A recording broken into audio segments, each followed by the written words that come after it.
আপনারা যারা মানে প্রোগ্রামিং মোটামুটি করছেন তারা তো ক্লাস কি জিনিস জানেন, তাই তো? আমরা জানি সবাই ক্লাস কি জিনিস। ক্লাসের ডেফিনেশন দিতে পারবে কেউ একজন আছেন? ক্লাস হচ্ছে collection of property and method. That means অনেকগুলো প্রপার্টি আর অনেকগুলো মেথডের সমষ্টি হচ্ছে ক্লাস। তাহলে অবজেক্টটা কি?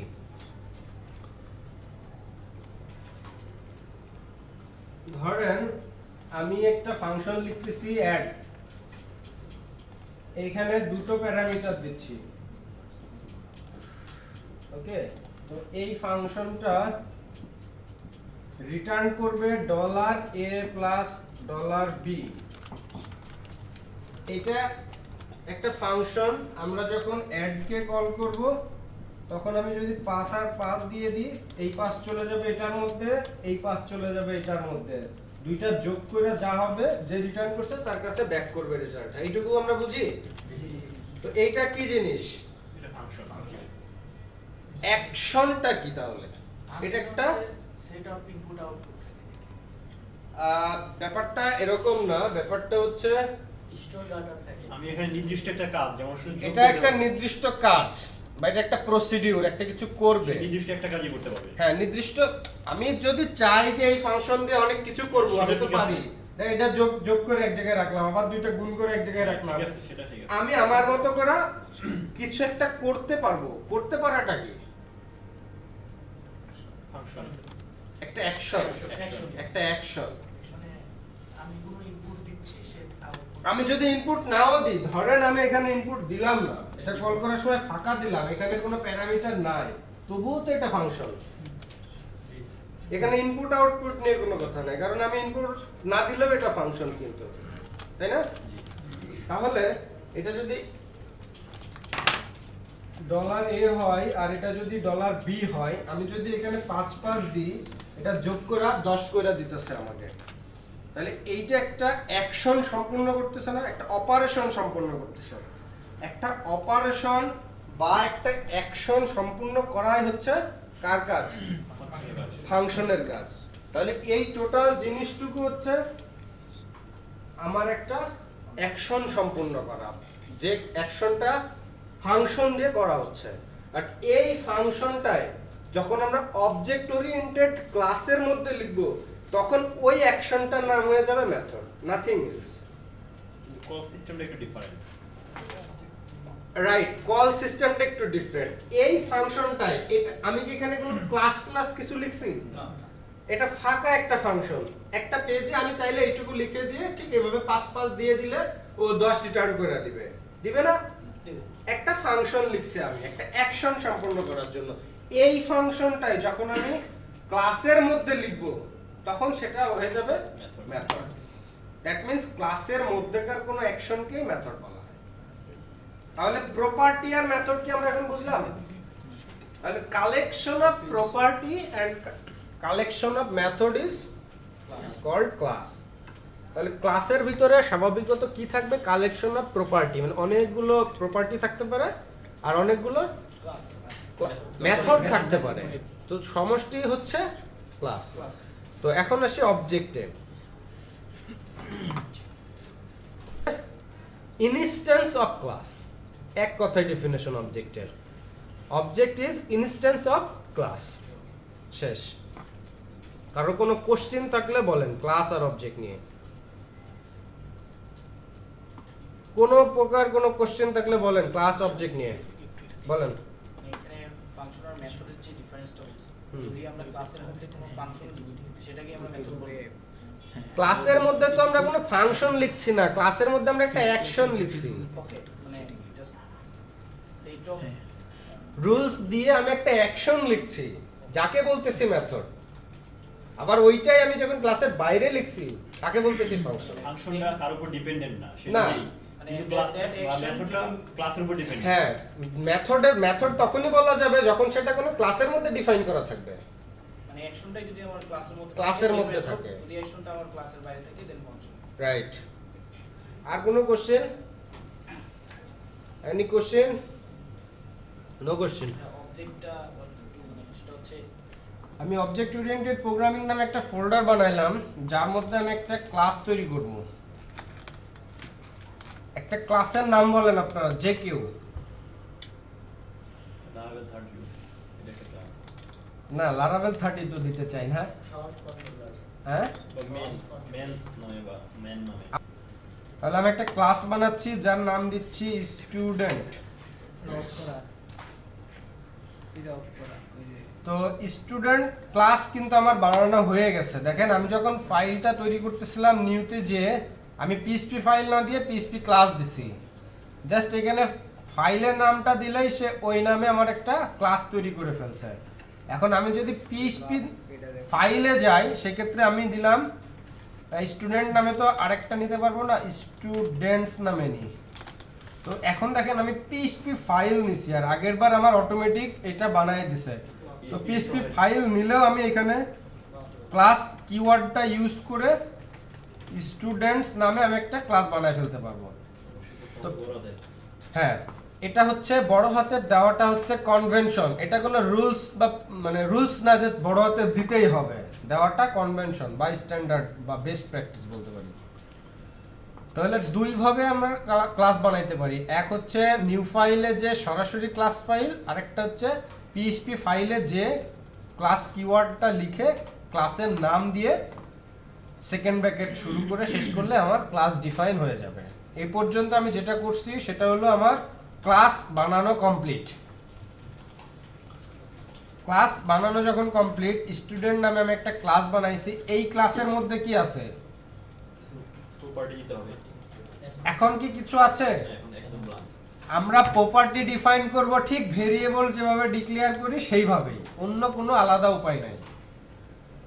বাট এখানে একটা ভিজিবিলিটি কাজ করে। আমরা জানি যে অবজেক্ট ওরিয়েন্টেডে পাবলিক, প্রাইভেট, প্রোটেক্টেড নামে কিছু জিনিস আছে, তাই না? তো আমরা যদি কোনো কিছু না দিই, ডিফল্ট সেটা কি হয়ে যায়? পাবলিক হয়ে যায়। তো আমি কোনো কিছু না দিয়ে মনে করেন একটা প্রপার্টি ডিফাইন করতেছি। স্টুডেন্টের কি কি থাকতে পারে স্টুডেন্ট ক্লাসের মধ্যে? স্টুডেন্টের প্রপার্টি কি? আইডি থাকবে, রাইট, ভেরি গুড। একটা আইডি থাকবে, তারপরে এখানে আমাকে করতে দিচ্ছে না তারা, মানে ভিজিবিলিটি না দিলে। পাবলিক দিয়ে নিলাম আমি, পাবলিক। এটা তো দেওয়ার কথা, ম্যানুয়ালি দিলে তো অটো নিয়ে নেবে, না নিচ্ছে না। আচ্ছা, পাবলিক দিলাম আমি একটা আইডি। এই পাবলিক, প্রাইভেট, প্রোটেক্টেড নিয়ে আমি ব্যাপক আলোচনা করব পরে। এটা নিয়ে এখন ওরি দেওয়ার কিছু নাই। শুধু জানেন যে পাবলিক লিখে আমি একটা ভেরিয়েবল দিছি যার নাম ভ্যালু হচ্ছে এমটি। ওকে, পাবলিক দিলাম। তারপর আরেকটা পাবলিক দিব হচ্ছে তার কি থাকতে পারে স্টুডেন্টের নেম। আমি সবগুলোকে এমটি ভ্যালু হিসেবে অ্যাসাইন করতেছি। জাস্ট কি করতেছি, এটাকে কি বলা হয়? আমি যখন কোনো ভেরিয়েবলকে এমটি দিচ্ছি তখন এটাকে কি বলা হয়? ভ্যালু ইনিশিয়ালাইজ করতেছি। মানে এটাকে পরে আমি চাইলে ডাইনামিক করতে পারবো, এর মধ্যে যে কোনো কিছু নিতে পারবো চাইলে পরে। আমি এটাকে জাস্ট ইনিশিয়ালাইজ করলাম। তো নাম হচ্ছে, আইডি হচ্ছে, আর কি থাকতে পারে একটা স্টুডেন্টের? ইমেইল থাকতে পারে, আর এজ, তারপরে ব্যাচ নাম্বার, তারপরে রোল নাম্বার থাকবে না, ধরেন আইডিটাই রোল। তারপরে আচ্ছা ওকে, আমরা চাইলে আরো অনেক কিছু বের করতে পারবো, তার অ্যাড্রেস, তার ফাদার্স নেম, হ্যান ত্যান আমি যাবে অনেক কিছু পারবো। মোটামুটি আমরা এইটুকু বুঝছি তো। তাহলে প্রপার্টিটা কি? ওকে, তাহলে আমরা প্রপার্টি পাইলাম। এখন আমরা একটা মেথড বানাবো। আমরা পাবলিক, এই যে ফাংশন আমি যেভাবে লিখছি ঠিক ওরকমই পাবলিক ফাংশন। ধরেন আমি গেট নেম নামে একটা ফাংশন বানাইলাম। এইটুকু তো নরমালি ফাংশন, আমরা পিএইচপি তে যেটা শিখছি, তাই না? ফাংশনটার নাম কি? Get name. এই ফাংশনের মধ্যে কি কিছু আছে? ফাংশনের মধ্যে কিচ্ছু নাই। তো আমি যদি ফাংশনের মধ্যে ইকো করি মাই নেম ইজ গুগল, সাধারণত যখন পিএইচপিতে আমরা কাজ করতাম তখন এই গেট নেম মেথডটা কল করলে আমি এটা আউটপুট পাইতাম, তাই না? তো আমি এখন ব্রাউজারে রান করায় দেখি যে এই ফাইলটাকে রান করলে কোনো কিছু পাই নাকি আউটপুট। স্টুডেন্টে কাজ করেছি আমরা, কোনো আউটপুট কিন্তু নাই, কারণ আমরা জাস্ট একটা ক্লাস ডিফাইন করছি যেখানে 5টা প্রপার্টি দিছি আর একটা মেথড দিছি, বাট এইখানে এই মেথডের আউটপুট পাওয়ার মতো কোনো কিছু করি নাই। সাধারণত আমরা যদি আগের মেথডে আগের ফাংশনে যাই তাহলে ধরেন আমি ক্লাসকে মুছা দিলাম, ব্যাপারটা এরকম ছিল, তাই না? এইখান থেকে যদি আমি গেট নেমকে কল করি, গেট নেম, তাহলে আমি কিন্তু আউটপুটটা পেয়ে যাব। পাবলিক এরর দিবে। ও পাবলিক দেওয়া আছে এখানে, এইটা একটা এরর আসতে পারে। তো এখন কিন্তু আমি আউটপুটটা পেয়ে যাচ্ছি, বাট যখনই আমার এই ক্লাস সহ আমি আউটপুটটা দেখার চেষ্টা করব এই ফাইলটাকে ব্রাউজ করে, দেখেন এখন আমি যদি রিফ্রেশ করি এখন কি বলে এই গেট নেম নামে কোনো ফাংশন নাই, আমাকে তাই বলতেছে, বাট অ্যাকচুয়ালি কিন্তু আমার ফাংশন আছে গেট নেম নামে একটা, সেটা ক্লাসের ভিতরে এনার্জি দেওয়া আছে। সেটা আছে ক্লাসের মধ্যে, যার কারণে ক্লাসের বাইরে থেকে ক্লাসের ফাংশনটাকে অ্যাক্সেস করা যাচ্ছে না। তো তাহলে আমাদের ক্লাসের যে কোনো জিনিসকে অ্যাক্সেস করব কিভাবে? অবজেক্ট দিয়ে। তো আমার এখন অবজেক্ট তৈরি করা লাগবে। অবজেক্ট তৈরি করার নিয়ম হচ্ছে ঠিক ভেরিয়েবল নেম যেভাবে দিছি সেইভাবেই, বাট পাবলিক প্রাইভেট প্রোটেক্টেড এরকম কিছু দিতে হয় না। তো ধরেন আমি একটা অবজেক্ট দিলাম, অবজেক্টের নাম কি হবে? যে কোনো কিছু ইকুয়াল টু নিউ, মানে এটা একটা নতুন অবজেক্ট তৈরি করতেছি। নিউ কিওয়ার্ডটা ব্যবহার করে একটা ক্লাসের অবজেক্ট তৈরি করা হয়। এখন আমি লিখব কোন ক্লাসের অবজেক্ট তৈরি করব? স্টুডেন্ট ক্লাসের, স্টুডেন্ট ক্লাসের। তো এইরকম ফার্স্ট ব্র্যাকেট স্টার্ট ক্লোজ দিয়ে আমরা না দিলেও হবে, বাট দিব কারণ এটার কাজ আছে পরে। তো আমরা এখন একটা অবজেক্ট তৈরি করে ফেলছি, কিন্তু এখন যদি রান করি রান করাইতে পারবো? তাও পারবো না, কারণ শুধু অবজেক্ট তৈরি করলেই হবে না, এই অবজেক্ট দিয়ে এই মেথডকে কল করতে হবে। এখন আমি এইভাবে কল করব, এই যে কোনো কিছু দিয়ে হাইফেন গেটার দেন, যেটাকে ডট বলা হয়, চিহ্নটা হচ্ছে এরকম এরকম। তো এই চিহ্নটা দিয়ে, এখন চিহ্নটা দিলে আমাকে দেখেন সাজেশন করে দিচ্ছে যে আমি কাকে কল করব। কাকে কাকে সাজেশন করছে?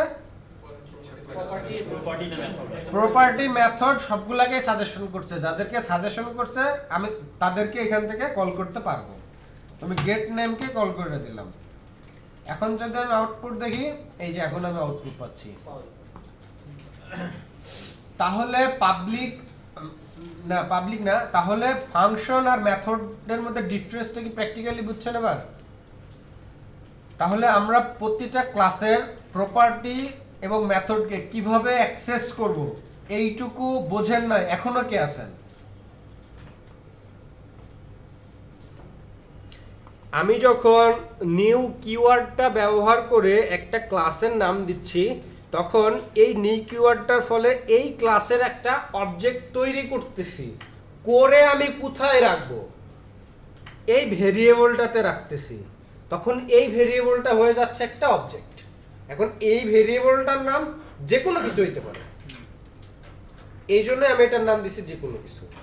এটার নাম আপনি যদি আপনার নামও দেন, ইটস ওকে, নো প্রবলেম। সর্বতি রিলেভেন্ট নামটাই রাখা। সেটা আমরা আসবো যখন গ্রাজুয়ালি আসতে থাকবে তখন আর কি, মানে আগে তো শিখতে হবে জিনিসটা। এই জন্য আমি এর মধ্যে তাহলে ক্লাসে সব ধরনের ফিচারই পাওয়া যায়, অবজেক্টের মধ্যেই থাকে। হ্যাঁ, এটা দিয়ে ইউজ করে আমরা কাজ করতে পারি। সব থাকবে, আবার কিছু থাকবেও না, ওইগুলোতে আস্তে আস্তে আসবো, সমস্যা নেই।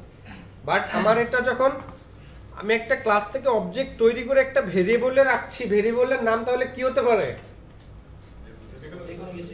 এবার বুঝছেন আপনি? আচ্ছা, যারা বুঝেন নাই আরো 3 জন, তাদের জন্য আমি ব্যাপারটা আরো একবার রিপিট করতেছি, যদিও ভিডিওতে আছে তারপরে রিপিট করতেছি একবার।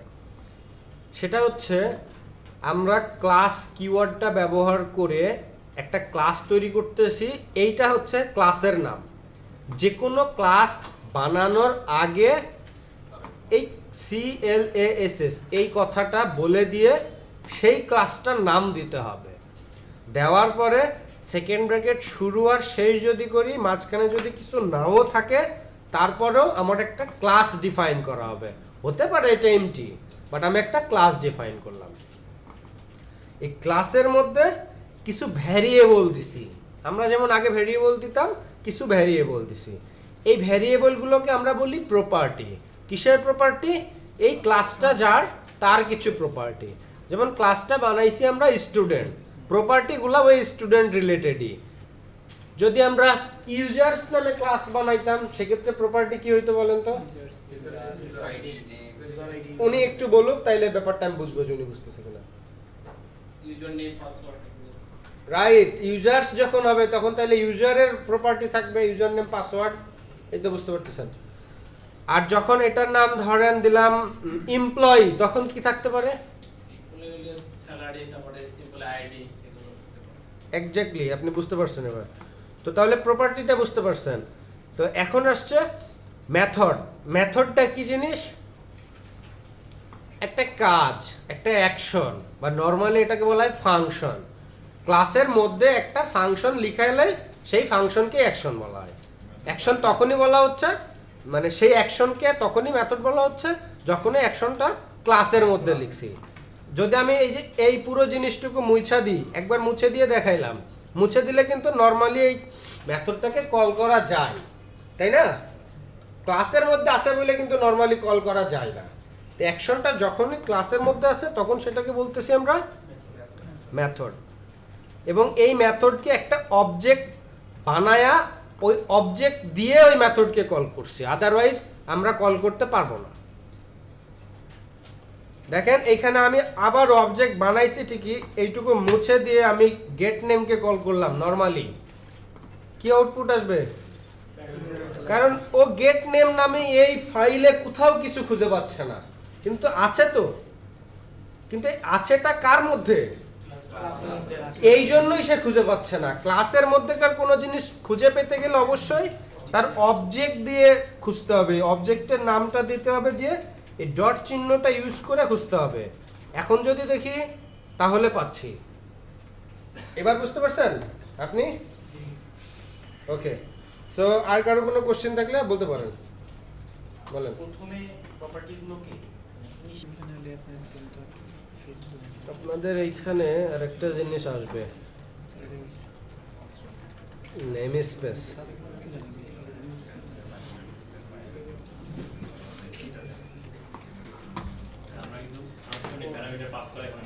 হ্যাঁ, এখনই শিখবো। আচ্ছা, তাহলে আমরা এই যে যোগ বিয়োগটা করলাম, এটা আমরা এখন অবজেক্ট ওরিয়েন্টেডে করে ফেলাই। অবজেক্ট ওরিয়েন্টেড প্রোগ্রামিং ইউজ করে মনে করেন আমরা এখন যোগ করব। আমরা ফর্ম থেকে ডাটা নিয়ে যোগ করছি না, ফাংশন ব্যবহার করে। এই কাজটা এখন করব। মনে করেন আমি একটা ফাংশন মানে অ্যাকশন লিখতেছি, পাবলিক ফাংশন, নাম দিচ্ছি অ্যাড। ওকে, অ্যাডের মধ্যে আমি কয়টা প্যারামিটার দিব? কি কি? একটা হচ্ছে $a আর একটা হচ্ছে $b, তাই তো? এখন আমি রিটার্ন করব হচ্ছে, অলওয়েজ মনে রাখবেন একটা মেথডের আউটপুট দেখার থেকে এটাকে রিটার্ন করাই বেটার, কারণ একটা মেথডের কাজ হিসেবে একটা প্রসেস কইরা কিছু একটা রিটার্ন করবে। তো আমি রিটার্ন কইরা দিব $a যোগ কইরা $b সাথে। তো রিটার্ন শেষ। রিটার্ন শেষে আমি যখন এই মেথডকে তো কল করাই আছে, আমি এখন bitm অবজেক্ট দিয়ে ঠিক ডট চিহ্নটা ইউজ করে অ্যাড মেথডে কল করব। ওকে, যেভাবে আগে মেথডে কল করছি ঠিক সেইভাবেই। অ্যাড মেথডে কল করার সময় আমি বললাম 10 আর 20। এখন কি হবে? যখন আমি 10 দিলাম, এই 10টা যে অ্যাড ফাংশনের এই $a তে ঢুকবে। যখন আমি 20 দিলাম এখানে, তখন 20 যে অ্যাড ফাংশনের এইখানে ঢুকবে। আর এখানে বলা হচ্ছে এইখানেরটা যোগ এইখানটা। তো তাহলে যোগ করে যেটা আসবে সেটা সে রিটার্ন করে দিবে কার কাছে? যখন রিটার্ন করে দিবে তখন আমার এখানে ডাটাটা ধরার জন্য একটা ভেরিয়েবল লাগবে। এরকম ইকুয়াল চিহ্ন, অ্যাসাইন চিহ্ন দিয়ে আমরা এই কাজটা করব। তাহলে এ যেটা রিটার্ন করে দিচ্ছে সেটা এসে এখানে কই থাকবে? এই ডাটার মধ্যে। ব্যাপারটা কি বুঝছেন নাকি বুঝেন নাই?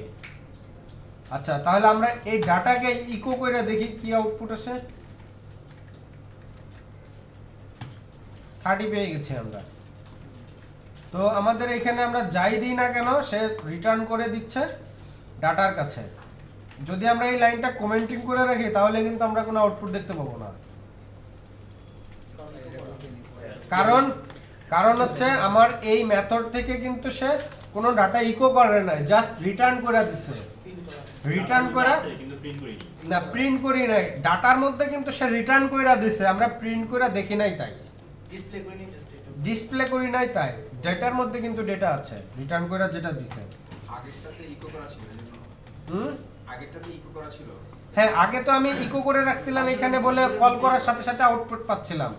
আমি যদি এইটা মুছে দিই আউটপুট পাচ্ছি না, বাট এইখানে যদি আমি রিটার্ন না লিখে আবার ইকো লিখে দিই তাহলে কিন্তু আবার আমি আউটপুট পাবো।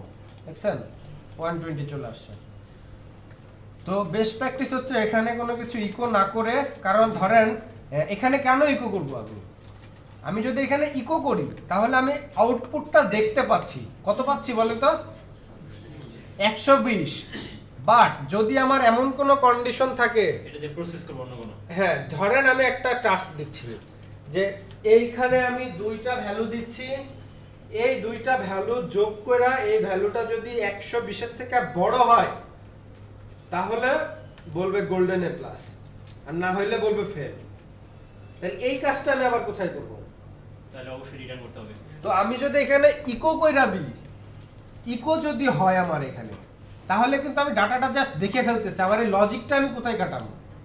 ফাইনালি হয় আমার এইখানে একটা ভেরিয়েবলে রাখতে হবে, রেখে এখন এই ডাটাকে চিন্তা করতে হবে যে এখানে ইফ এলস দিয়ে এটা 120 এর বেশি না কম, তাই না? আদারওয়াইজ আমাকে এখান থেকে রিটার্ন করে দিতে হবে। আমি এইখানে চেক করব যে এই ডলার ডাটাটা 120 এর বেশি না কম। তো বিষয়টা যদি এরকম থাকে যে আমার এখানেই চেক করতে হবে, লজিকটা আমার এখানেই, আমি এই মেথড দিয়ে কল করে যা আউটপুট পাচ্ছি সেটা নিয়ে এসে আমি এই আউটপুট দিয়ে আরো কিছু লজিক তৈরি করব, সেই ক্ষেত্রে আমার রিটার্ন করতে হবে না ইকো করতে হবে? অবশ্যই রিটার্ন করতে হবে। আর এটা আমরা মনে রাখবো যে একটা ফাংশনের বা একটা মেথডের কাজই হচ্ছে তার প্রসেসটা শেষ করা, কিছু একটা রিটার্ন করা। বুঝতে পারছি আমরা? ওকে। ফাংশনের যে প্যারামিটার আছে, যেখানে ওই প্যারামিটার ডিক্লেয়ার করি, ওইখানে কি আমি ভ্যালু ইনিশিয়ালাইজ করে দিতে পারবো না? হ্যাঁ অবশ্যই পারবো, কেন পারবো না? এখানে চাইলে আমি আইডির মধ্যে 10 দিয়ে দিলাম। আমি এটা বলি নাই। তাহলে এখানে ফাংশন যেখানে আমি প্যারামিটার যেখানে দিছি ফাংশনের এখানে উপরে যেখানে, হ্যাঁ এখানে আমি ভ্যালু ইনিশিয়ালাইজ করে দিই। অবশ্যই পারি। এই ডলারের মান আমি আগে থেকেই দিয়ে দিতে চাই, ধরেন 50 দিয়ে দিতে চাই। আচ্ছা আচ্ছা। এখন আমি যখন কল করতেছি ডলারকে, তখন আমি ধরেন ফার্স্ট ভ্যালুটা দিলাম না, এখন আউটপুট কি আসবে? আমরা ইকো করছি কোথাও, না, এই কথা নয়। ধরেন আমি ইকো করলাম ডলার ডাটাতে। অ্যাকচুয়ালি ম্যাক্সিমাম টাইম যেটা হয় এখানে এইভাবে ভ্যালু ফিক্স না করে এইখানটাকে ডাইনামিক করে দেওয়া হয়, ইনিশিয়ালাইজ করে। আউটপুটটা আমরা দেখি, একটা কি বলতেছে মিসিং আর্গুমেন্ট। এই জন্যই বলতেছে যে এইখানে আমার দুইটা প্যারামিটার সেট করা, আমাকে মাস্ট বি এখান থেকে দুইটা ভ্যালু দিতে হবে। আচ্ছা আচ্ছা। একটা যদি নাম পাঠাই তখন কি? এখন আমি দেখাই, ধরেন এইখানে আমি বলতেছি ডলারে, হ্যাঁ, আর এইখান থেকে আমি কোনো ভ্যালু দিচ্ছি না, সেই ক্ষেত্রে এখানে একটা এরর দেবে। এটা আমি কমেন্টিং যদি করিও, ধরেন আমি কমেন্টিং করলাম, তারপর আমার এই লাইনে একটা এরর থাকবে, হ্যাঁ অবশ্যই, কারণ ভ্যালু পাস ওই লাইনে একটা এরর, 16 নাম্বার লাইনে একটা এরর দিছে না, 16 নাম্বার লাইন। 16 নাম্বার লাইনে বলতেছে যে তুমি যখন ফাংশনটা বানাইছো তখন বলতেছো এই ফাংশন যখন কল করা হবে তখন অবশ্যই একটা ডাটা আমাকে ইনপুট দিতে হবে, তা যদি না দাও তাহলে এই ফাংশন কোনো কাজ করবে না, এরর দিবে। তো আমি একটা প্যারামিটার এখানে দিছি না, এইটার একটা আর্গুমেন্ট আমাকে দিতে হবে। আর্গুমেন্ট মানে এই ভেরিয়েবলটার মধ্যে যে ভ্যালুটা ঢুকবে সেরকম একটা ভ্যালু আমাকে দিতে হবে যখন আমি এই ফাংশনটা কল করব। বুঝতে পারছেন কি? এখানে যে কয়টা প্যারামিটার থাকবে ওই কয়টা ভ্যালু দিতে হবে। অবশ্যই দিতে হবে, যদি আমি এটাকে ইনিশিয়ালাইজ না করি। সেইখানটা একটু পরেই যাচ্ছি। ধরেন আমি এখানে 5 দিলাম, 6 দিলাম, এখন কিন্তু এই এররটা থাকবে না। কিন্তু যদি আমি এই ডলার একে এমটি দিয়ে ইনিশিয়ালাইজ করে দিই, সেই ক্ষেত্রে কিন্তু আমি যদি প্যারামিটার নাও দিই, মানে আর্গুমেন্ট নাও দিই, ও কিন্তু আর চিল্লাচিল্লি করবে না যে আমার এখানে একটা প্যারামিটার দিতে হবে, ভ্যালু দিতে হবে। দেখছেন রিফ্রেশ দিলে যদি পাস না করো এমটি ভ্যালু নিয়ে নিছে। তার মানে আমরা অবশ্যই কোনো মেথডে প্যারামিটার ডিফাইন করলে সেটাকে অপশনাল করে রাখবো যে এটার ভিতর ডাটা আসতেও পারে নাও আসতে পারে। সেইভাবে আমরা, এটা হলো বেস্ট প্র্যাকটিস, আমরা এমটি দিয়ে ইনিশিয়ালাইজ করে রাখবো। হ্যাঁ এখানে এখান থেকে মানে কোশ্চেনটা বুঝি না, এখানে আমি এমটি দিব না, এখানে সে নাও পাস করবে এরকম এখানে এমটি পাস করা হবে, এখানে এখানে এখানে এমটি দিব কোটেশন দিয়ে এমটি দিতে, হ্যাঁ এরকম। এই এমটিটাই যে ওটার মধ্যে ঢুকবে, তাও তো আমি একটা ভ্যালু দিচ্ছি, এটাও কাজ করবে, কারণ আমি এখান থেকে কিছু একটা পাস করতেছি এমটি, এটা স্ট্রিং হয়ে গেছে না, এমটি ভ্যালু পাস করতেছি না আমি এখানে, এখানে একটা ভ্যালু পাচ্ছে। সো যখন আমরা ভেরিয়েবলগুলোকে এইভাবে ডিরেক্টলি মানে প্যারামিটার হিসেবে সেট করব, তখন এই মেথডটা কল করার সময় মাস্ট বি একটা ভ্যালু দিতে হবে, যে ভ্যালুটা এসে এই ভেরিয়েবলে ঢুকবে। আদারওয়াইজ যদি এমন হয় যে আমি যখন এই ফাংশনকে কল করব তখন আমার ভ্যালু দেওয়া লাগতেও পারে নাও পারে, সেই ক্ষেত্রে আমরা এটাকে এরকম এমটি দিয়ে ইনিশিয়ালাইজ করে রাখবো। তবে সব সময় ইনিশিয়ালাইজ করে রাখাটাই গুড প্র্যাকটিস। এর কি উপরে আমরা আগেই ইনিশিয়ালাইজ করে রাখবো সেম ইয়াতে নাকি এটা জাস্ট প্যারামিটারের মধ্যে ইনিশিয়ালাইজ করে রাখবো? হ্যাঁ, ওটা প্যারামিটারের মধ্যে ইনিশিয়ালাইজ করে দেব। সেই ক্ষেত্রে দেখা যায় যে আপনার ভিডিও কানেকশন যখন করি, অন্য কথা বলতেছি সরি, ওইখানে জাস্ট ভিডিওর যে আপনার কানেকশনের আমরা যখন ভিডিও কানেকশন করি, ভিডিও কানেকশনের অবজেক্টটা তখন আমরা এভাবে প্রপার্টি হিসেবে ডিফাইন করে নিব। মানে আমরা যখন পাস করতেছি, যেমন ধরেন আমি পোস্ট নেম, ডেটাবেস নেম, এরকম তিনটা বা চারটা ইয়া পাস করছি, ওখানে আরেকটা অপশন থাকে যদি আমরা ওই ফাংশন মানে পিরিয়ড কানেকশন ফাংশনটাকে দেখতে চাই ওই ক্লাসের ভিতরে, তখন আরেকটা অপশন থাকে, কিন্তু ওটা তো আমরা দেই না অনেক সময়, ওটা লাগে না বলে দিই না, ওটা অপশনাল। তারপরে তো আমরা ওখানে যে প্যারামিটার হিসেবে আছে সেক্ষেত্রে অ্যাক্সেস করতে ওখানে প্যারামিটার হিসেবে থাকলে ওটা এমটি হিসেবে ডিফাইন করে দেওয়া আছে, ওটা কোথাও না যার কারণে আমার না দিলেও চলতেছে। মানে ওই প্যারামিটারের মধ্যে তো আর ওইটা কিন্তু অপশনাল, যেটা অপশনাল প্যারামিটার বলা হয় সেটা অবশ্যই এমটি দিয়ে ডিফাইন করা থাকে। যেমন এটা আমি অপশনাল বানাইলাম, এখন এটা এইখানে স্যার কি অন্য কোথাও আমি ইনিশিয়ালাইজ করতে পারবো? এটাকে এইটা যে আমি অপশনাল এখানে করলাম, এখন আমি এই ফাংশনকে কল করার সময়ই শুধুমাত্র এটাকে ডাইনামিক করতে পারবো। এখন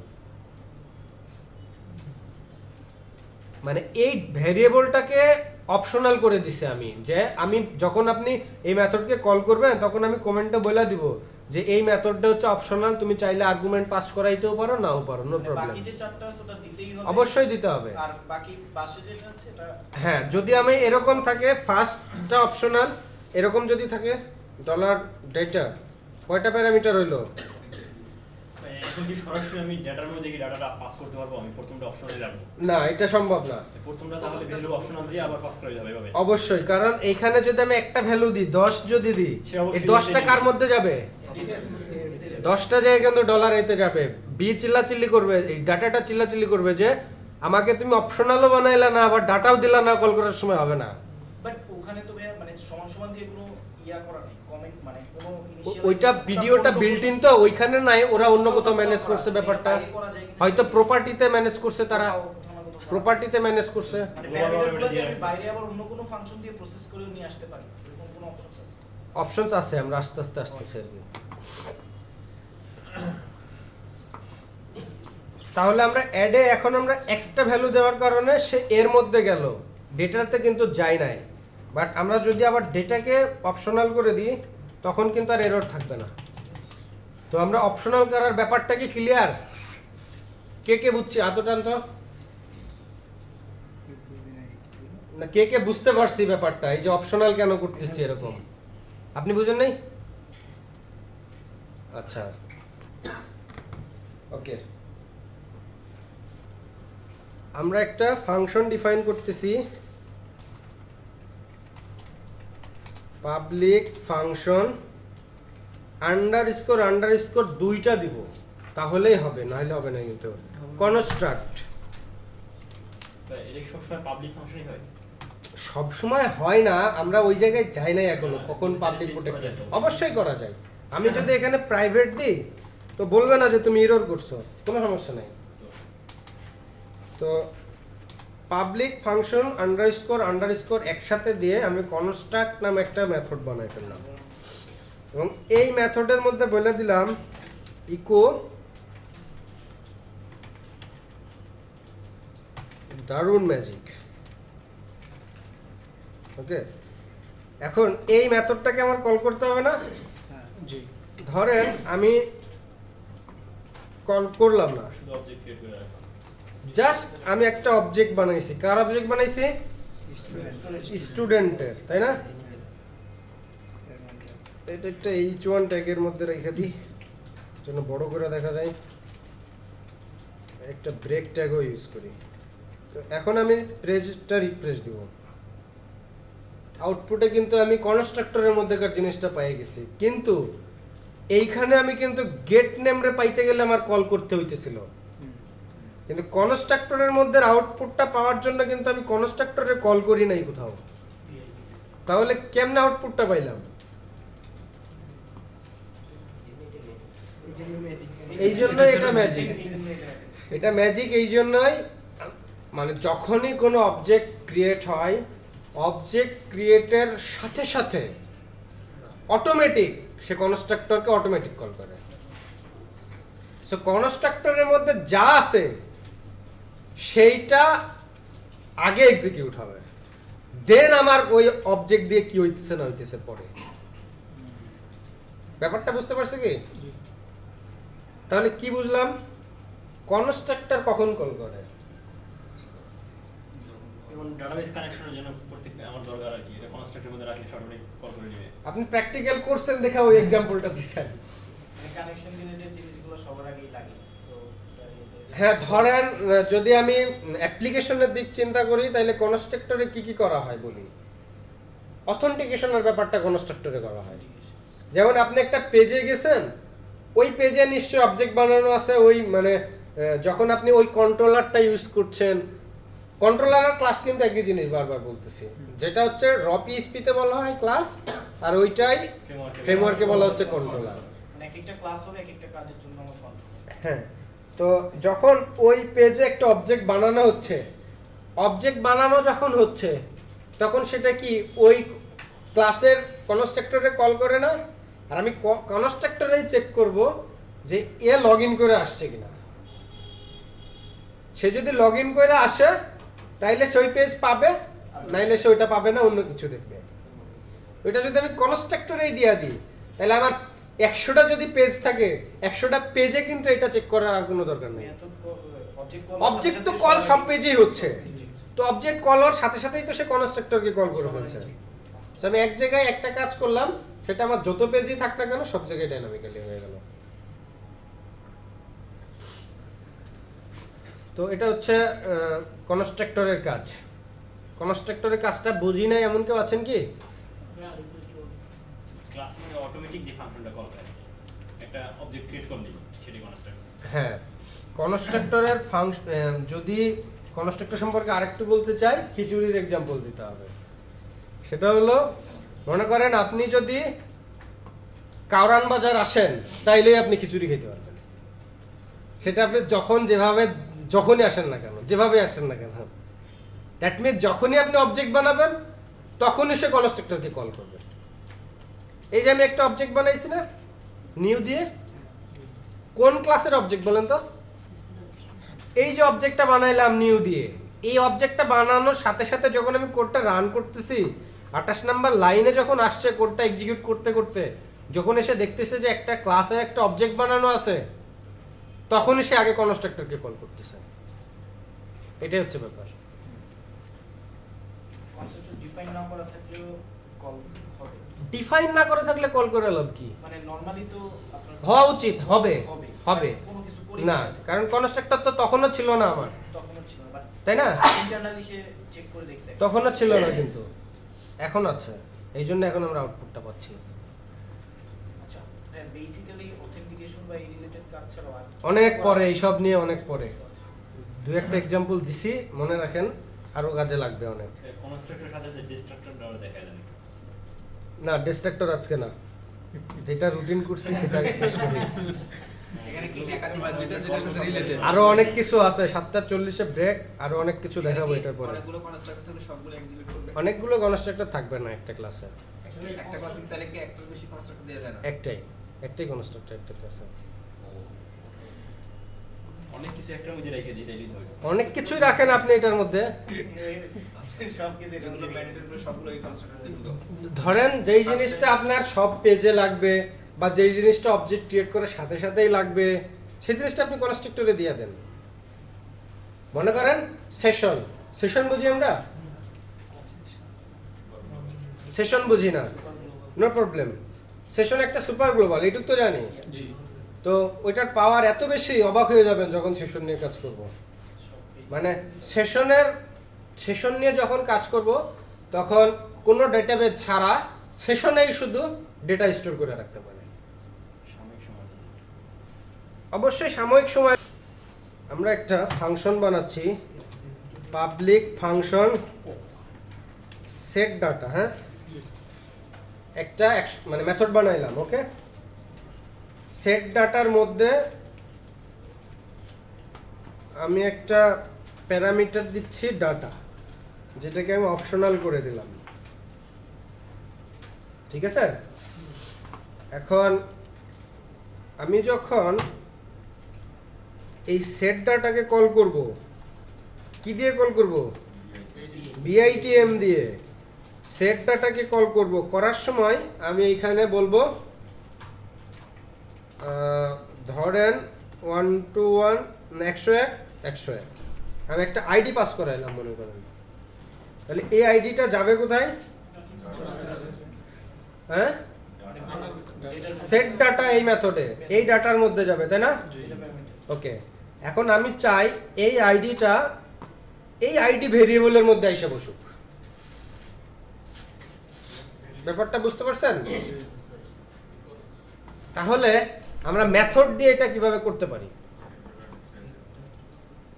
কোনো প্রপার্টি বা কোনো মেথডকে ওই ক্লাসের মধ্যেই কোনো জায়গায় ইউজ করার জন্য দিস কিওয়ার্ড ব্যবহার করা হয়। ভেরিয়েবল দিয়ে দিস, এটা মুখস্থ রাখবেন যে কোনো প্রপার্টি বা কোনো মেথডকে ওই ক্লাসের মধ্যে যে কোনো জায়গায় ব্যবহার করার দরকার হইলেই $this কিওয়ার্ডটা ব্যবহার করবেন। সে নিজে একটা মানে নিজের ক্লাসের একটা অবজেক্টের মতো কাজ করে আর কি। নিজের ক্লাসের কাজ করে। তো ধরেন আমি যদি এইখানে বলি এরকম যে $id ইকুয়াল টু $dataটা, তাহলে কি হবে বলেন তো? তাহলে সে আইডি নামে আরেকটা ভেরিয়েবল সে তৈরি করে নিবে আর কি। এই $id ইকুয়াল টু আমি এই ডাটাটা দিলাম, তাহলে এই ডাটা এই আইডিটা কি এই আইডি? এটা কিন্তু কখনোই না। এই আইডিকে এই মেথডের মধ্যে এইভাবে চিনতেই পারবে না, কোনোভাবেই চিনতে পারবে না। যদি আমরা এই আইডিতেই ভ্যালু বসাইতে চাই, সেই ক্ষেত্রে আমাকে দিস ব্যবহার করতে হবে। $this দিয়ে আবার সেই চিহ্নটা দিয়ে এই যে আইডি, এই ক্ষেত্রে কিন্তু আমি আবার এখানে $সাইন দিতে পারবো না, $সাইন দেওয়া লাগবেও না। এখন যদি ডেটা বলি, তাহলে আমার এই আইডির মধ্যে, দ্যাট মিন্স এই আইডির মধ্যে এই ভ্যালুটা এসে ঢুকবে। ব্যাপারটা বুঝতে পারছেন? তাহলে আসলে কি এই আইডির মধ্যে ঢুকছে, এটা আমরা কিভাবে চেক করতে পারি? কনস্ট্রাক্টর ইকো করে দিই। কনস্ট্রাক্টরে যে যদি ইকো করি, সেক্ষেত্রে কি হবে বলেন তো? অবজেক্ট ক্রিয়েট হওয়ার সাথে সাথেই কনস্ট্রাক্টর কল করছে, ইতোমধ্যে আমরা কিন্তু ডাটাটা পাস করি নাই। সেক্ষেত্রে কি হবে? একটা এরর থাকবে না? যদিও এটা এমটি হিসেবে ডিফাইন করা আছে, এরর পাবো না, আমরা ফাঁকা একটা আউটপুট পাবো। তো আমি কনস্ট্রাক্টরে না কইরা, আচ্ছা ওকে, ভালো বলছেন। যখন এই ক্লাসের ফাইলটাকে রান হচ্ছে প্রোগ্রামিংয়ে, তখন আমার এই ক্লাস যখন শেষ হয়ে যাচ্ছে, তখন 26 নাম্বার লাইনে যখন এক্সিকিউশন, তখন আমরা কি দেখতে পাচ্ছি? 26 নাম্বার লাইনে কি হচ্ছে? একটা অবজেক্ট তৈরি হচ্ছে, তাই তো? অবজেক্ট তৈরি হওয়ার পরে 27 নাম্বার লাইনে এসে কি হচ্ছে,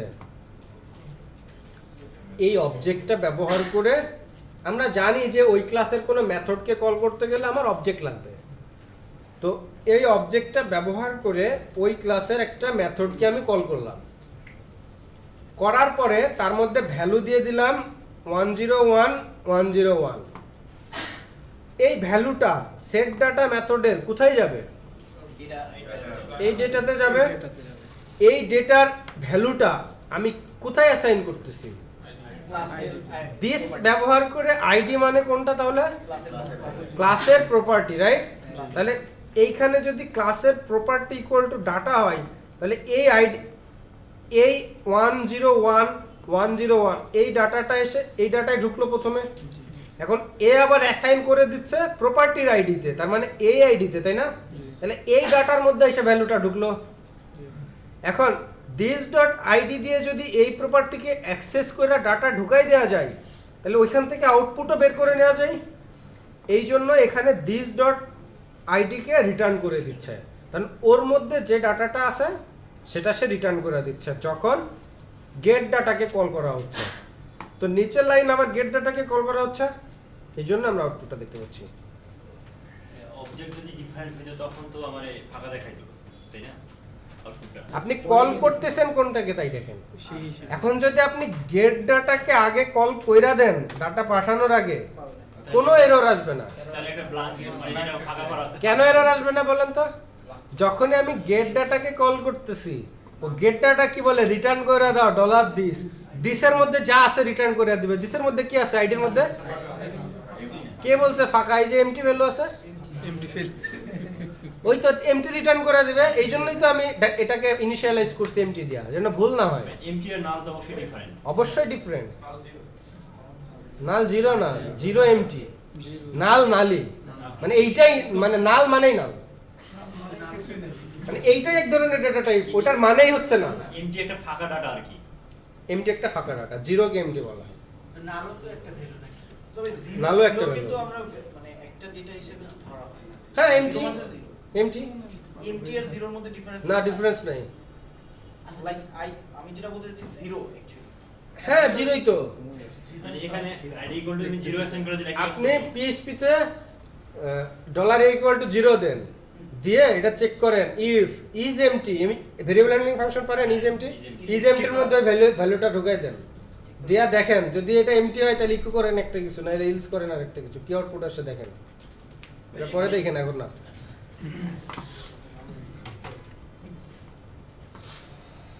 তাহলে মোটামুটি ভাবে শেষ। এখন যেটা করব, অবজেক্ট ওরিয়েন্টেড নিয়ে আমরা হাজার এই যে অবজেক্টটা বানালাম, এটা ছিল আমার একটা ক্লাস ফাইল না? ক্লাস ফাইলে আমরা আসলে অবজেক্ট বানাবো না, আমরা অবজেক্ট বানাবো অন্য একটা ফাইলে। আমি এখানে একটা ফাইল তৈরি করছি যেটার নাম দিচ্ছি ইন্ডেক্স, ওকে? এখন এই ইন্ডেক্স ফাইলটার মধ্যে আমি এই কাজগুলো করব।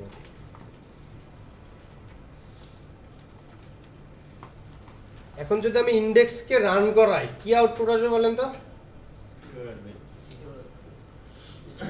কারণ পেজের সাথে কোনো কমিউনিকেশন নেই। এখন আমি এই ইন্ডেক্সকে যদি রান করাই একটা এরর পাবো, সেরকম অবজেক্ট কিছুই চিনে না। index.php কি বলে দেখছেন, স্টুডেন্ট নট ফাউন্ড, মানে এই ক্লাসটা সে খুঁজে পাচ্ছে না। ক্লাস খুঁজে পাচ্ছে না।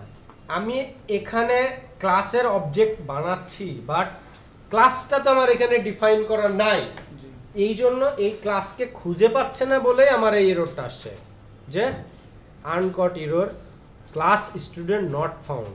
এই 2 নাম্বার লাইনে একটা অবজেক্ট তৈরি করা হইতে যাইতেছে যেই ক্লাসের, সেই ক্লাসে আমি পাচ্ছি না, আমি কিভাবে অবজেক্ট বানাইতে দিব? তো এইভাবে আমার ক্লাসটা না পাওয়ার জন্য আমি যদি ক্লাস ফাইলটাকে ইনক্লুড করি,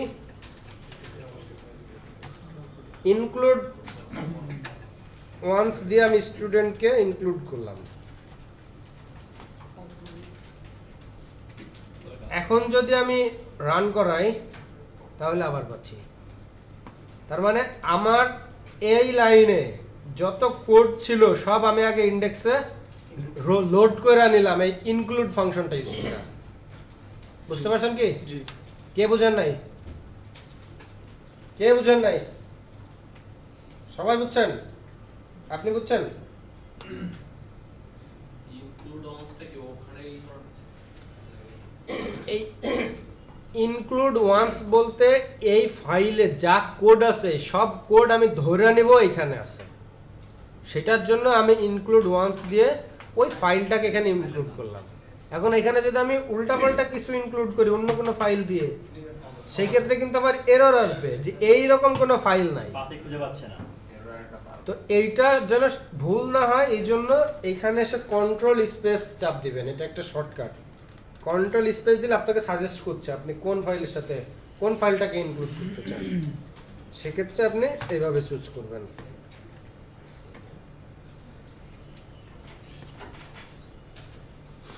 কারো কোনো কোশ্চেন থাকলে বলেন।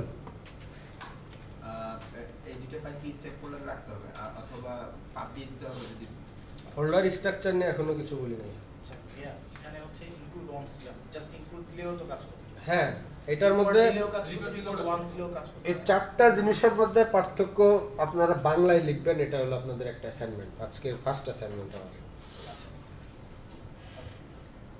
বুঝতে পারছেন কিছু?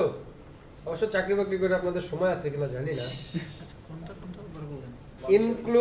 ইনক্লুড ওয়ান্স, রিকোয়ার ওয়ান্স, এই চারটা বিষয়ের মধ্যে পার্থক্য কি? দুইটা করে পার্থক্য লিখবেন, জান, জাস্ট দুইটা করে।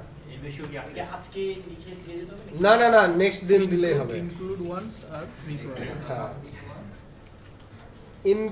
ইনক্লুড ওয়ান্স, রিকোয়ার ওয়ান্স, এই যে আমি লিখে দিলাম ইনক্লুড ওয়ান্স, রিকোয়ার আর হচ্ছে রিকোয়ার ওয়ান্স, এই চারটার মধ্যে ডিফারেন্স। একটা দুইটা করে। তাই, এটা আসলে ভালো হয়। Performance বেশি।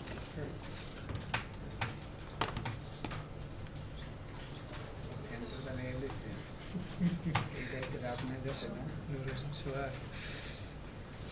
আচ্ছা, আমরা যে কনস্ট্রাক্টর বানাইলাম, এই যে কনস্ট্রাক্টর, তাই না? কনস্ট্রাক্টরকেও কিন্তু প্যারামিটার দিয়ে অপশনাল করতে পারি আমরা।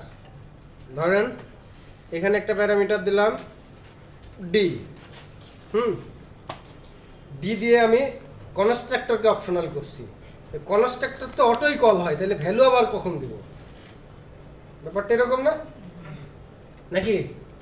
ব্যাপারটা হচ্ছে যখন আমরা অবজেক্ট বানাচ্ছি, এই যে ব্র্যাকেটের কথা বললাম না, এইখানে আমি দিয়ে দিলাম 10, এই 10টা যে ঢুকবে হচ্ছে আমার কনস্ট্রাক্টরের প্যারামিটারের মধ্যে। বুঝতে পারছেন? এবং আমি যদি চাই যে অবজেক্ট তৈরি করার সাথে সাথে একটা ডাটা ক্লাসের ভিতর চলে যাক, কনস্ট্রাক্টরের মধ্যে যে ওই ডাটাটা কিছু একটা কোথাও কিছু একটা ঘটায় ফেলো, সেই ক্ষেত্রে এরকমটা আমার লাগতেই পারে। ওখানে চিনবে কেমন করে ডি ডলার ডিটা? যখন আমি এই স্টুডেন্ট ক্লাসের এই ব্র্যাকেটের মধ্যে কোনো কিছু দিব, সেটা যে কনস্ট্রাক্টরেই যাবে, এটাই রুলস। সে ধরে নেবে এটা কনস্ট্রাক্টর একটা প্যারামিটার। সে এটা ধরে নিচ্ছে যে আমি তো অটোমেটিক কল হবই, সো এটা কনস্ট্রাক্টরেই যাবে, এটা একটা রুলস। ওইটার সাথে নেমের কোনো কিছু নাই, আপনি এইখানে যা দিবেন না কেন, এখানে আপনি যা দেন এই ব্র্যাকেটের মধ্যে, এখানে সেই ভ্যালুটা যে কনস্ট্রাক্টরের মধ্যে যদি কোনো প্যারামিটার ডিফাইন করা থাকে তার মধ্যে চলে যাবে। তো এখানে আমি দিয়ে দিই, দেখেন এখানে আমি দিলাম মাই নেম ইজ $d দিলাম, এই যে এই ডি, হ্যাঁ, এবং আমি এখান থেকে কল করলাম হচ্ছে গুগল লিখে দিলাম, ঠিক আছে? এখন আমি রিফ্রেশ দিয়ে মাই নেম ইজ গুগল পেয়ে গেছি। এটা কেমনে পেলাম? এই মাই নেম ইজ পর্যন্ত তো আমার এখানে ছিলই, এই যে মাই নেম ইজ পর্যন্ত আছেই, আর যখন আমি এই গুগল লেখাটা পাস করছি তখন এই গুগলটা আসছে এই ডি এর মধ্যে, আর সেটার আউটপুট এখান থেকে পাচ্ছি।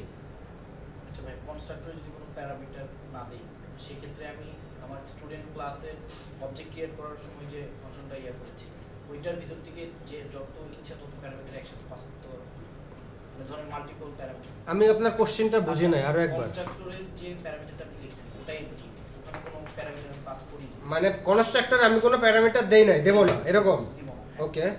আর আমার যেখানে অবজেক্ট ক্রিয়েট করেছি স্টুডেন্টের, হ্যাঁ ওইখানে যে স্টুডেন্টের যে গুগল যেখানে লিখলাম হ্যাঁ। স্টুডেন্ট গুগল, হ্যাঁ এখানে ধরেন 4টা বা 5টা ভ্যালু আমি পাস করব একসাথে। আচ্ছা।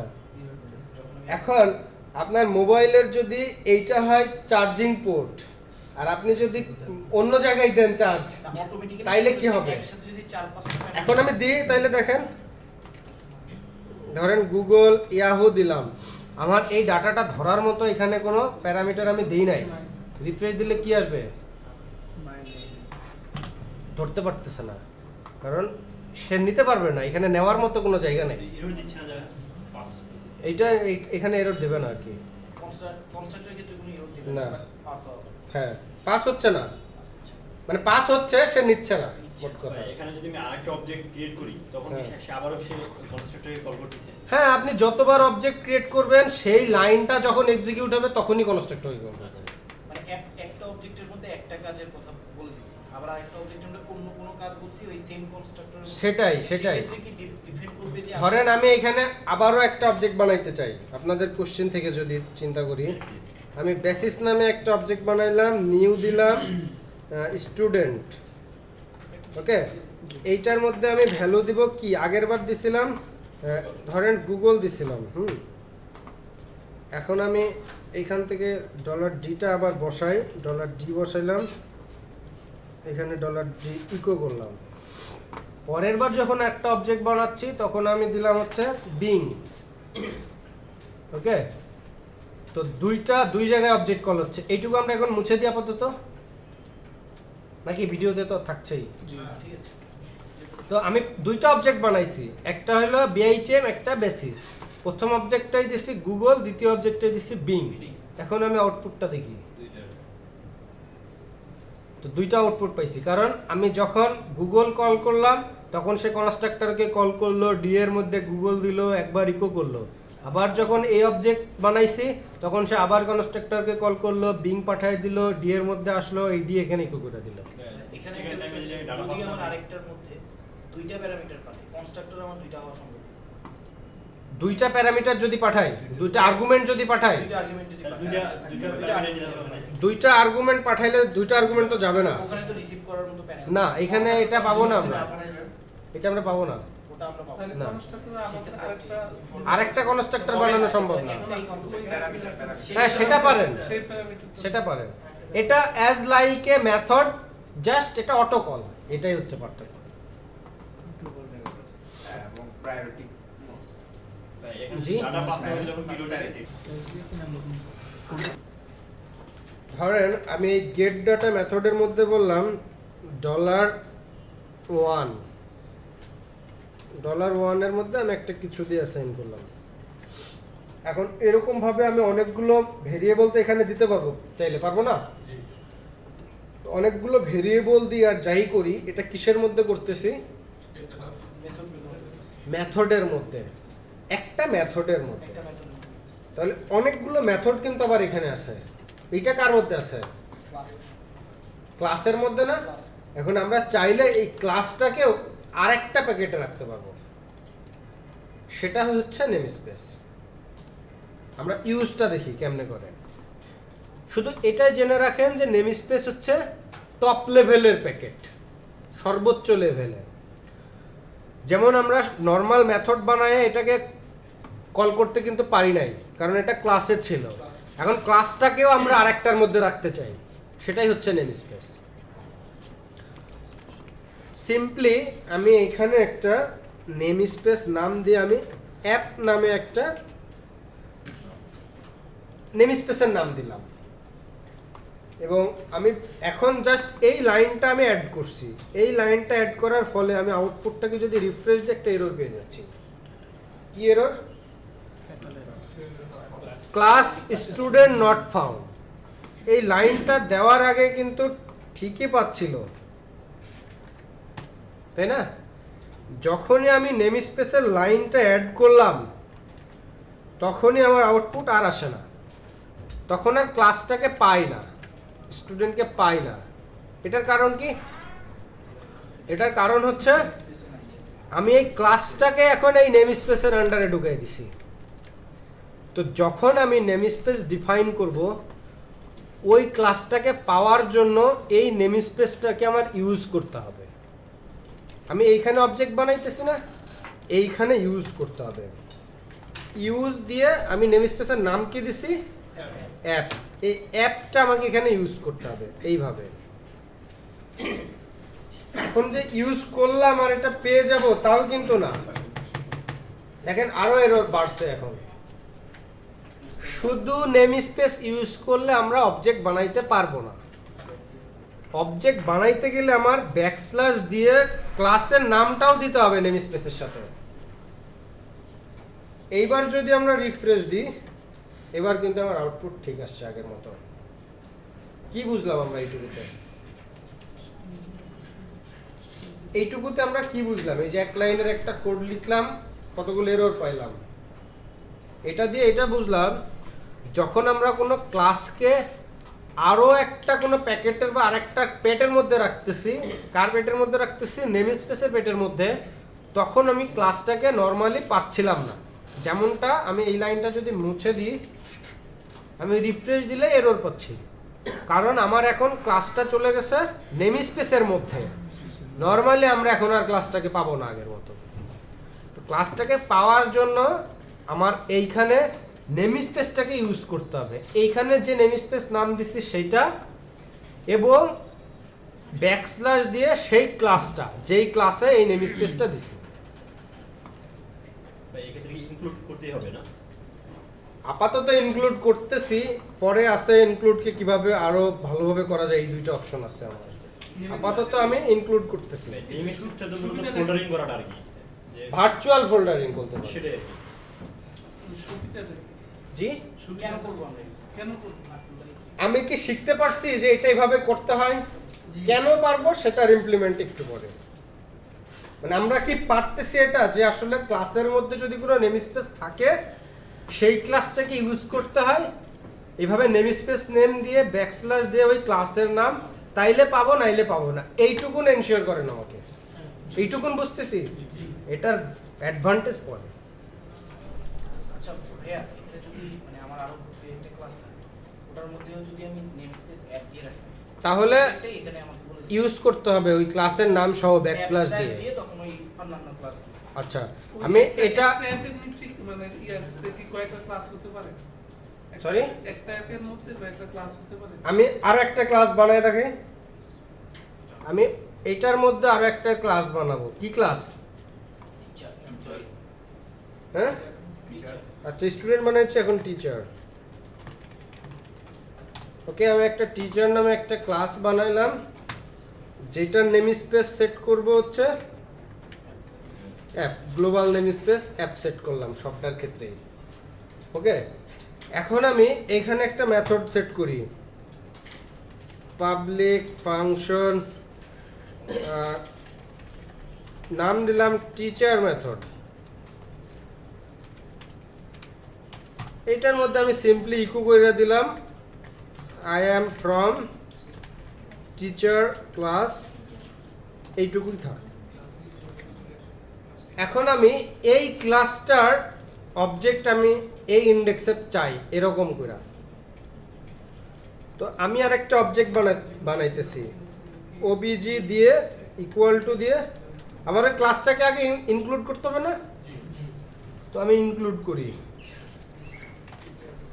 টিচারকে ইনক্লুড করলাম। এখন আমি নিউ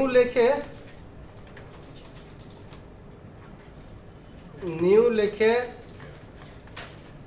টিচার দিলাম। হ্যাঁ, তো নর্মালি যখন আমি টিচার দিচ্ছি, তখন আমি যখন ইন্ডেক্সকে রিফ্রেশ করব, তখন এই লাইনটার আউটপুট আসছে এইটার জন্য। কিন্তু এই লাইনে যে এরর দিছে 10 নম্বর লাইনে, 10 নম্বর লাইনে বলতেছে টিচার ক্লাসটা সে খুঁজে পাচ্ছে না। দেখেন, টিচার নট ফাউন্ড। আমি ইনক্লুড করছি, ইনক্লুড করা সত্ত্বেও বলতেছে টিচার নট ফাউন্ড। এইটার কারণ হচ্ছে টিচার ক্লাসটা আমি অ্যাপের আন্ডারে দিয়ে দিছি। এখন আমাকে এই ইন্ডেক্সে ইউজ করতে হবে ইউজ অ্যাপ ব্যাকস্ল্যাশ দিয়ে ক্লাসটা, ক্লাসের নাম কি টিচার। এখন যদি রিফ্রেশ দিই আমার আর কোনো এরর নাই, বাট আমি ওইটার তো কোনো মেথডকে কল করি না, এই মেথডকে কল করি না। এখন আমি একটু কলও করি, ডলার অবজেক্ট দিয়ে টিচার মেথডকে কল করলাম, এই যে I am from teacher class, আউটপুটটা এখন পাচ্ছি। তো এইটুকুন আমরা কি শিওর যে ক্লাসের কোনো নেম স্পেস দিলে সেটাকে ইউজ না করা পর্যন্ত সেই ক্লাসকে আমরা ইউজ করতে পারবো না, এইটুকু আমরা শিওর? ওকে, আমাকে এইটুকু শিওর করছেন আপনারা। এখন আসবো হচ্ছে আমাদের একটা ফোল্ডার স্ট্রাকচারে। আমি একটা ফোল্ডার স্ট্রাকচার দিচ্ছি, সেটা হচ্ছে একটা প্রজেক্ট, সিম্পলি একটা প্রজেক্ট। প্রজেক্টের মধ্যে ধরেন আমি দুইটা ফোল্ডার রাখবো, একটা হলো এসআরসি আর একটা হচ্ছে ভিউজ, আর আমি index.php নামে একটা ফাইল রাখলাম। এই প্রজেক্টটা যখন আমি রান করব, ফার্স্টে আমার কোন ফাইলটা রান করবে? index.php। এখন আমি এসআরসি এর মধ্যে কি রাখবো আর ভিউজ এর মধ্যে কি রাখবো? এখন মেইন ক্লাসটা থাকবে সোর্সের মধ্যে, রাইট, মেন ক্লাসটা থাকবে সোর্স বা এসআরসি ফোল্ডারের মধ্যে, আর যেই ফাইলগুলো ব্রাউজারে সবসময় আসবে, যেমন ধরেন এই create.php পেজ, তারপরে index.php পেজ, edit.php পেজ, এই যে ফাইলগুলো আমার সবসময় ব্রাউজারে আসছে না, এই ফাইলগুলো রাখবো আমরা ভিউজ ফোল্ডারের মধ্যে। তো ভিউজ ফোল্ডারের মধ্যে এখন আমরা তাহলে যেই ফাইলগুলো সরাসরি কখনো ফ্রন্ট এন্ডে আসার পসিবিলিটি নাই, সেই ফাইলগুলো হচ্ছে ক্লাস ফাইল, সেইগুলোকে কোথায় রাখবো? সোর্সে রাখবো। এখন সোর্সের মধ্যে কয়টা ক্লাস থাকতে পারে একটা প্রজেক্টের? অনেক ক্লাস থাকতে পারে। অনেক ক্লাস থাকতে পারে না? আবার ধরেন যে ইউজার্স একটা মডিউল যদি চিন্তা করি, ইউজার্স মডিউলে কয়টা ক্লাস থাকতে পারে? ইচ্ছা করলে একটা ক্লাস ইউজ করতে পারবে। আবার যদি ইচ্ছা করি আমি বাড়াইতে, ধরেন ইউজার্স একটা, যেটা দিয়ে গেলে সাইন আপ লগইন হবে, আর একটা বাড়াইলাম প্রোফাইলস, যেটা দিয়ে ওই ইউজারের প্রোফাইল আপডেট করা হবে, তাই না? তো আমি দুইটা প্রোফাইল বানাইলাম মনে করেন। এখন এই যে ইউজার্স নামে সাব ফোল্ডার, পরে হাবিব ভাই, আচ্ছা, তো আমি ইউজার্স নামে একটা সাব ফোল্ডার তৈরি করলাম, এটার মধ্যে আমার ইউজার্স রিলেটেড ক্লাসগুলো রাখতে পারি। বাট আমি যখন একটা বিগ প্রজেক্ট চিন্তা করব, তখন তো আমার এরকম একটা মডিউলের আন্ডারে 5টা 10টা ক্লাস থাকতে হইতে পারে। বা ধরেন এমন একটা প্রজেক্ট যেটা একটা ফোল্ডারের আন্ডারে আরো কিছু সাব ফোল্ডার থাকতে পারে, প্রত্যেকটা সাব ফোল্ডারের আন্ডারে আরো কিছু ক্লাস থাকতে পারে। এরকম বড় প্রজেক্ট যদি চিন্তা করে আমি ডায়াগ্রামটা আঁকি, তাহলে আমার এই সোর্স ফোল্ডারের মধ্যে মডিউল ওয়াইজ ফোল্ডার থাকবে না? ধরেন আমি এখানে একটা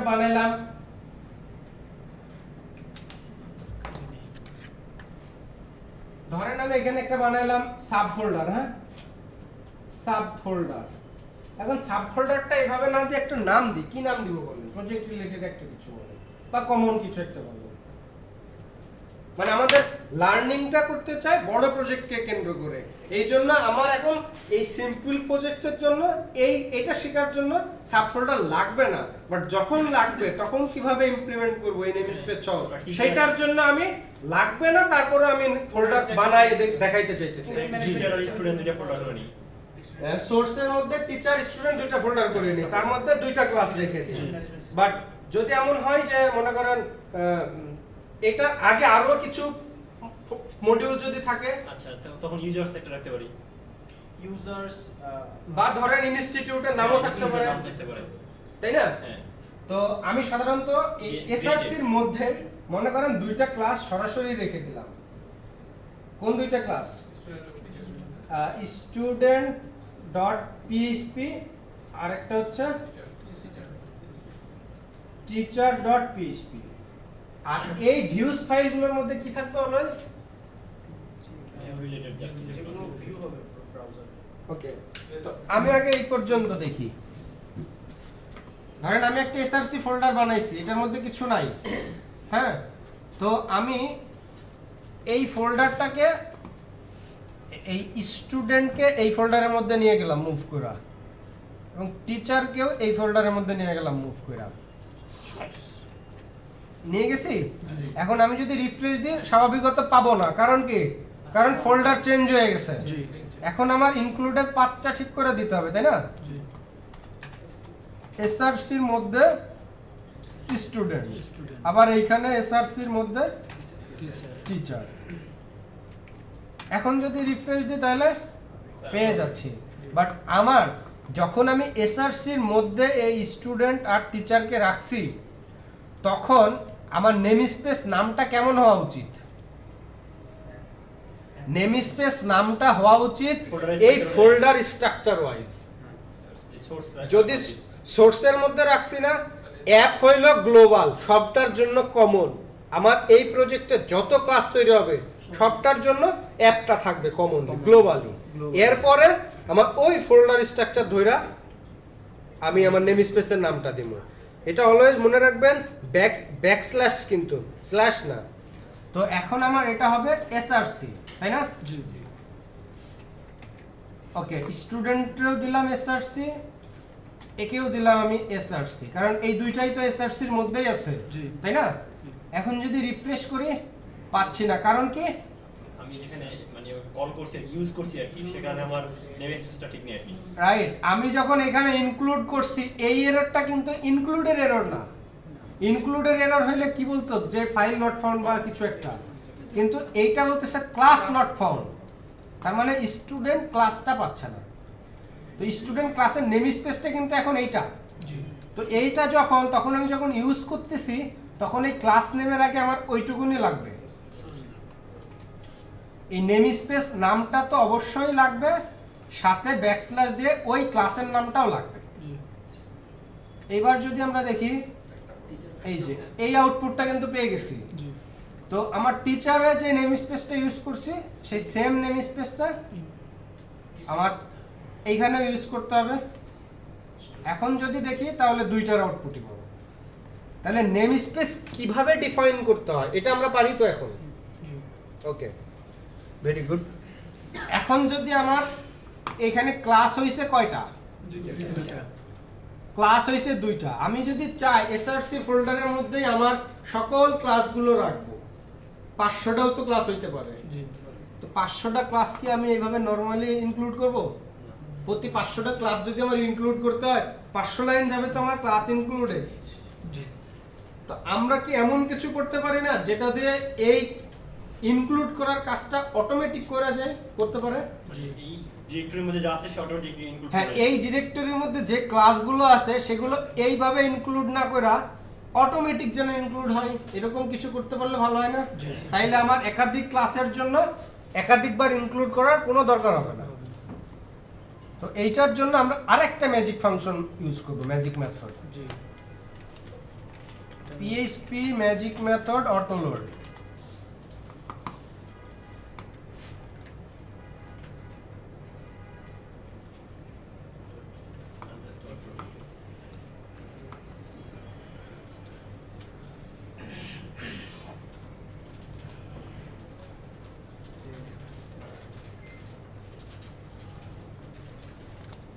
আমরা একটা অটোলোড ফাংশনের এক্সাম্পল পেয়ে গেছি php.net এ। আমি এই লাইন দুইটাকে এইখানে দিব। আমি একটা ফাংশন বানাইলাম এখানে, ফাংশন বানায় অটোলোডের মধ্যে আমি একটা ভেরিয়েবল পাস করলাম। এই ভেরিয়েবল নামটা কি হতে পারে? যে কোনো কিছু, এনিথিং। তো আমি বললাম যে ক্লাস নেম, ক্লাস নেম। এখন আমি এই ভেরিয়েবলটাকে এইখানে ইউজ করছি কইরা এই ফোল্ডারের মধ্যে যে ক্লাসের নামগুলো আছে, ক্লাসের নাম কি? স্টুডেন্ট না? এই স্টুডেন্ট কথাটা আইসা এটার মধ্যে ঢুকবে, ঢুইকা এইখানে স্টুডেন্টকে পাচ্ছে, পাওয়ার পরে কনক্যাটিনেট করতেছে, মানে সেই নামের সাথে একসাথে মিলাইয়া দিচ্ছে ডট পিএইচপি। তাহলে সেই ডট পিএইচপি সে ফাইলটা পাওয়া যাচ্ছে না? তাহলে ব্যাপারটা বুঝছেন? এইবার এখানে ইনক্লুড করছে, ইনক্লুড না করে যদি আমি এখানে ইকো করি, ইকো ডট এই যে এই ফাইল নেমটা ইনক্লুড করে সে এখানে রাখছে, এটাকে ইকো করলাম, ওইটা বিআর দিলাম, আর কিচ্ছু না। এই লাইনটা আপাতত বন্ধ, আমি জাস্ট নিচে ডাই ফাংশনকে কল করলাম। নিচের কোনো কিছু যেন রান না করে সেই জন্য আমি ডাই লিখলাম। এখন যদি আমি এটাকে রিফ্রেশ করি কোনো আউটপুট পাচ্ছি না, কারণ কি?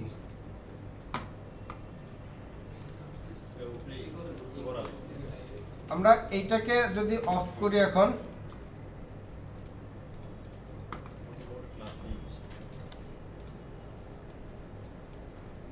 এখন আমাদের নেম স্পেসটা আরেকটু ঠিক করতে হবে, তাই না? আচ্ছা, আমরা ম্যানুয়ালি আগে ইনক্লুড করে দেখি সবকিছু ঠিকঠাক কাজ করে কিনা। এসআরসির মধ্যে, মডিউলের মধ্যে, স্টুডেন্টের মধ্যে স্টুডেন্ট ক্লাসটা, ঠিক আছে তারপরে আরো একটা কোনটা মডিউলের মধ্যে, টিচার টিচারের মধ্যে টিচার ক্লাসটা। আর এই ক্লাসের নেম স্পেসটা আমাদের আবার ঠিক করতে হবে, আমি নেম স্পেস মুছে দিয়েছিলাম। তো এখন যদি আমি স্টুডেন্ট ক্লাসে নেম স্পেস দিতে চাই কি আসবে বলেন তো? প্রথমে অ্যাপ, আমি বলেই নিছি গ্লোবাল নেম স্পেস দিব অ্যাপ, তারপরে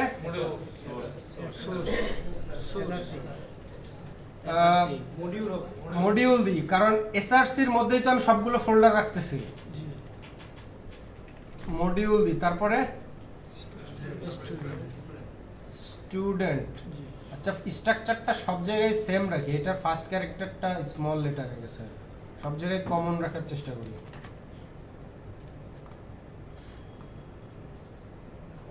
স্টুডেন্টের মধ্যে স্টুডেন্ট।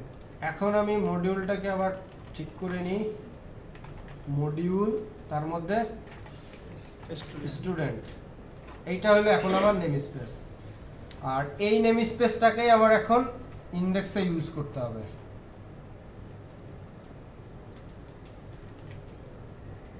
আগে দেখি আমাদের ওইটা কাজ করে কিনা।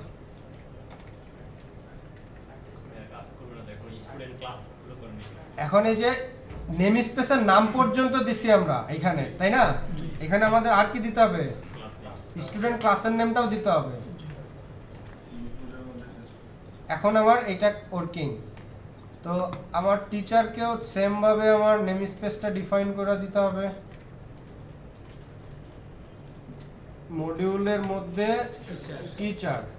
মনে রাখবেন নেম স্পেসের নাম যখন দিব তখন ফোল্ডার নেম পর্যন্ত, আর যখন এটাকে ইউজ করব তখন ফোল্ডার নেমের পরে ক্লাস নেমটাও দিতে হবে।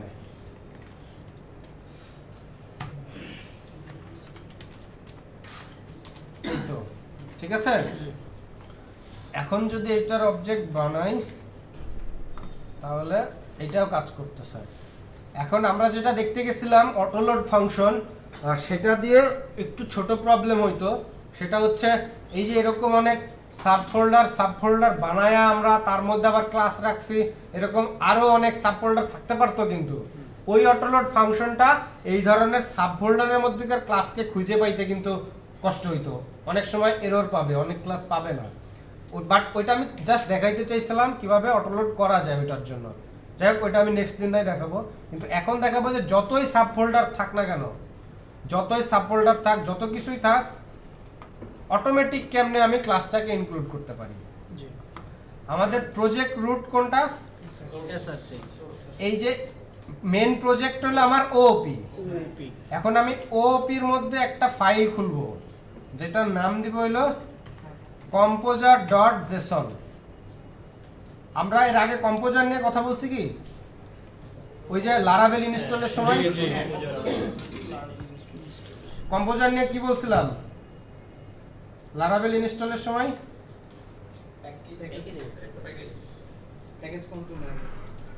কম্পোজার দিয়ে কি করা হয় একজন বলেন?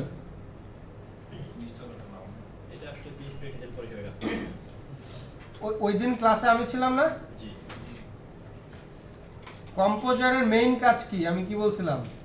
প্যাকেজ ম্যানেজমেন্টটা করছে, বাইরের এক্সটারনাল প্যাকেজ ডিপেন্ডেন্সি ম্যানেজ করে বলছিলাম, তাই না?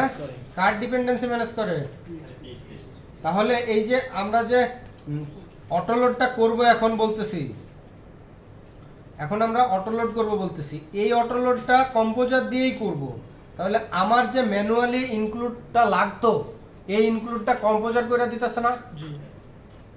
তাহলে আমার ডিপেন্ডেন্সিটা আমি ম্যানেজ করতে পারতেছি, কিন্তু ম্যানুয়ালি আমি একের পরে ক্লাসকে ইনক্লুড না করে আমি কম্পোজার ব্যবহার করে এটাকে ইনক্লুড করতেছি। তো কম্পোজারের মধ্যে আমার ডেটাগুলোকে অলওয়েজ কি ভ্যালু পেয়ার আকারে থাকে, মানে একটা ভ্যালু তার মধ্যে একটা কি তার মধ্যে আরেকটা ভ্যালু, বাট এইটা অলওয়েজ সেকেন্ড ব্র্যাকেট নিয়ে কাজ করে। হ্যাঁ। এটা তো জেসন ফাইলই, জেসন ফাইল। তো এইখানে আমাকে বলতে হবে অটো লোড, এই অটো লোডটা হলো কি, আর এইটার মধ্যে আবার আমি সেকেন্ড ব্র্যাকেট দিয়ে যেটা দিব সেই ভ্যালুটা থাকবে অটো লোডের মধ্যে। এখন অটো লোড যদি কি হয় তাহলে এইখানে আমাকে বলতে হবে PSR4, এটা হচ্ছে অটো লোড করার সর্বশেষ রুলস প্রসিডিউর আর কি। হ্যাঁ, PSR4 এর মধ্যে বলতে হবে আমার আরো একটা ভ্যালু, যেই ভ্যালুটা হবে হচ্ছে আমার মেইন ফোল্ডারটা ধরাই দিতে হবে এখানে, যে কোন ফোল্ডারের মধ্যেকার সব ক্লাস আমি এখানে লোড করব। হ্যাঁ, ডিরেক্টরিটা। তো আমার মেইন গ্লোবাল নেমস্পেসটা কি, আমার গ্লোবাল নেমস্পেসটা দিয়ে দুইটা ব্যাকস্ল্যাশ দিয়ে তারপরে আমার এইখানে বলতে হবে মেইন ফোল্ডারটার নাম। মেইন ফোল্ডার কোনটা? না, ওটা তো প্রজেক্ট SRC, ঠিক আছে। এইটা হলো আমার অটো লোড করার মিনিমাম রুলস, এইটুকু হইলে আমরা মোটামুটি অটো লোড করতে পারবো। এখন আমি যখন আমার প্রজেক্ট রুটে যাই,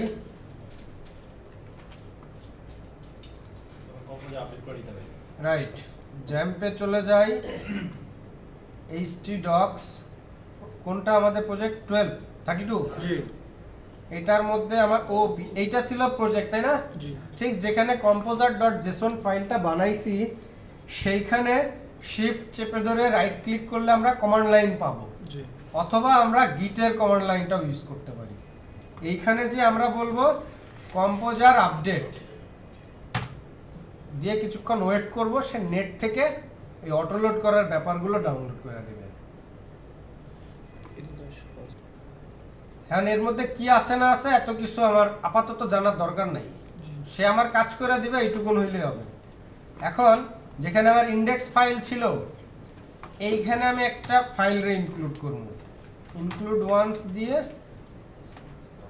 আমি এই ভেন্ডরের মধ্যে যাবো যে এই autoload.php ক্লাসটার ইনক্লুড করব, আর এই দুই লাইনটা আমি এখন কমেন্টিং করে দিলাম।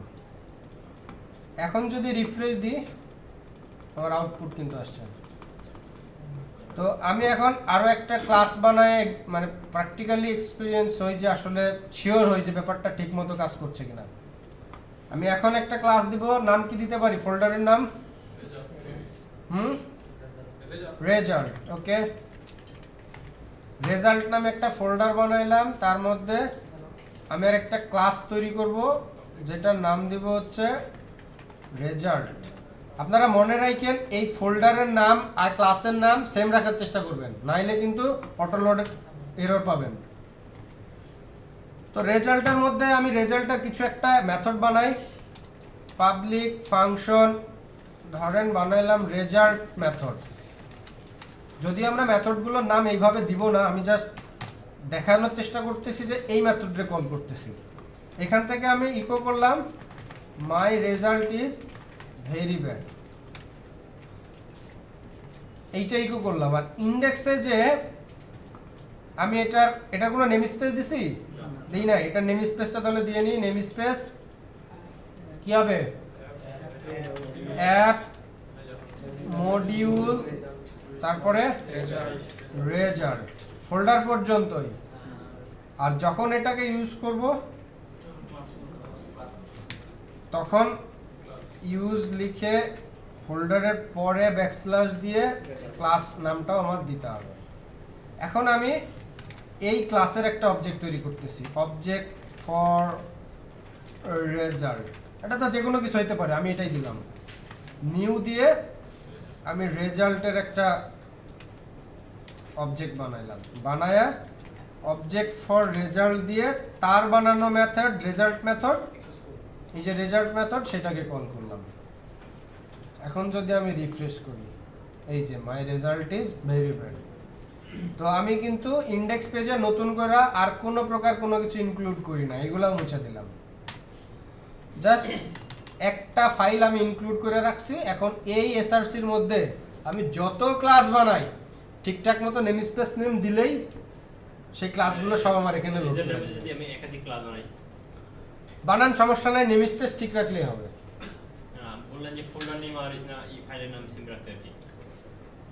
ও ওইটা বললাম এই জন্যই, মানে আমি এখন দেখাইতেছি একটা ফোল্ডারের মধ্যে একটা ক্লাস, এই জন্য আচ্ছা আচ্ছা এটাই বললাম যে সেম রাখা ভালো, এটা কনভেনশন আর কি। আচ্ছা। যদি একটা থাকে হ্যাঁ, একটা থাকলে ওই নামটা রাখাই বেটার, না হলে অন্য রাখলেও প্রবলেম নাই। আচ্ছা এখানে নেম